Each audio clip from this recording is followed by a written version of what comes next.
We have on the show OCD spokesperson Junie Castillo. Magandang umaga po sa inyo. Magandang umaga, Gretchen. Good morning to all our viewers of Morning Matters.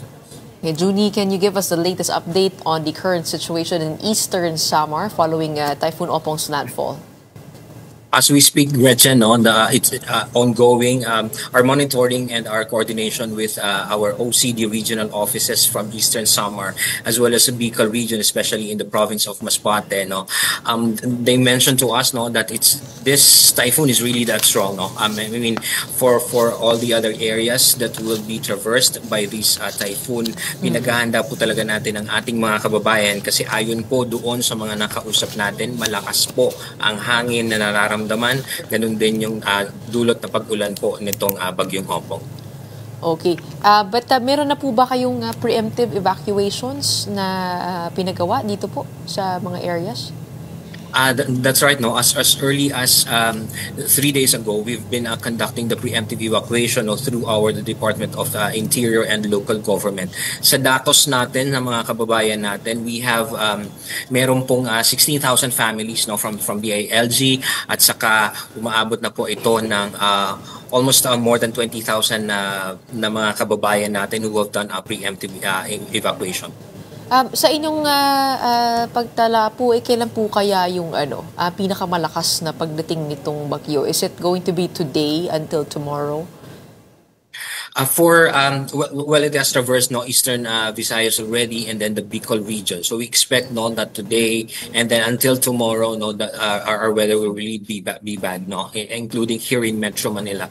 That's why the president has ordered the NDRMC to really be on full alert and then on full mobilization of all our response agencies. And then ganun din sa mga kababayan natin, pinaghahandaan po natin kahit po well, there are times when we feel like maganda naman ang panahon, wag pong makakampante dahil malawak ang sako po nung bagyo, which means the other half could pass through us, dadaan yung mata, and then meron pa pong kalahati na dadaan pa sa atin. So wag pong makakampante. For those doon po sa mga kababayan natin na nasa listahan noong flood prone areas and then landslide prone areas, maghintay po sa abiso ng ating mga lokal na otoridad kung pwede na silang bumalik or pwede nang umuwi sa kanilang mga bahay. Pero habang wala pa po yung mga nasa preemptively evacuated natin, dapat po manantili tayo doon. By us, you mean Metro Manila? Ito po ay it has a big chance of traversing through Metro Manila? Yes, Gretchen. In fact, the typhoon actually enhances the southwest monsoon. So in terms of the heavy rains that will be experienced, it also will be here in Manila. In fact, right now, nararanasan natin from where I am right now sa NDRRM Operations Center, malakas po yung buhos ng ulan. Doon po ang inaabangan natin, but because of that heavy rain, maari po ito magdulot ng mga flash floods, especially dito sa atin sa Metro Manila. Okay, ano po yung mga areas on high alert apart from Metro Manila? Dahil po sa lawak ng bagyo, at saka dahil doon sa mga nagdaang Super Typhoon Nando, merong Mirasol, we've actually alerted all our regional offices, especially itong dito sa atin ngayon for bagyong Opong. Ito pong Bicol region, and then the southern Luzon areas, kasama ang Metro Manila, Calabarzon, Central Luzon, and even dun sa northern part of the country. Kasi nga po, dumaan pa lang yung Super Typhoon Nando at meron po doon na mga nasa baha pa, saturated po ang lupa, kaya even the light to moderate rains can actually bring about flash floods and some areas landslide. What are your numbers from Super Typhoon Nando? Wala po bang casualties o meron po ba na-injure? Yeah, from the combined effects of Mirasol, Nando, and now Opong. Although for Opong, we don't have that casualty number yet, but for Nando and Mirasol, for casualties, for validation again, through our management and the dead missing cluster, we have a reported 14 deaths and then 17 injured and 2 are still missing. Saan po ito? mostly? Yung isa po sa Benguet, this was due to the landslide that happened at Marcos Highway in Tuba, Benguet. And then two are from Bataan, and then one from Cagayan, due to falling debris.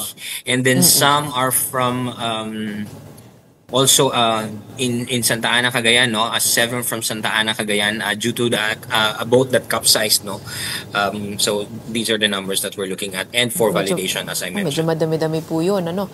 What precautionary measures are currently in place for the OCD to prepare for another one? For in terms of OCD, and not just the Office of Civil Defense, actually the whole of the National DRRM Council, which is composed of different government agencies. The President has ordered the NDRIMC to be on full alert, on red alert status, meaning everyone should be on standby for deployment. All the prepositions, all the resources are ready if in case this would be needed, no, to be deployed in some of the areas. In terms of the response clusters, all of these clusters have been activated. That includes the food and non-food item cluster. This is led by the DSWD. Also, the search, rescue, and retrieval cluster led by AFP. In fact, yesterday, we were able to we got that window of a good weather to fly to Batanes, and then also to Calayan Islands, and then we were able to bring food packs from the DSWD, and then coming back to Manila from Batanes, we brought back 88 stranded tourists, no, mostly Filipino tourists coming from Batanes, because they've been stranded for some of them over a week already. And then from Calayan Islands, which we actually see is the most devastated one of the super typhoon Nando, we have brought family food packs yesterday through our choppers, and then we were also able to evacuate. No, a medical evacuation was conducted to 5 of the patients there. Okay, it's good to know that you're very much prepared for this. It is a rainy season after all. At ang magandang balita, walang pasok bukas. Weekend naman. Ibig sabihin, kumbaga nasa bahay mga tao. So, less chances, no? If people continue to stay at home. Maraming salamat for the updates, and we will stay prepared for the storm that is to come over here in the rest of southern Luzon, as well as Bicol region. Maraming salamat. You have OCD spokesperson Junie Castillo.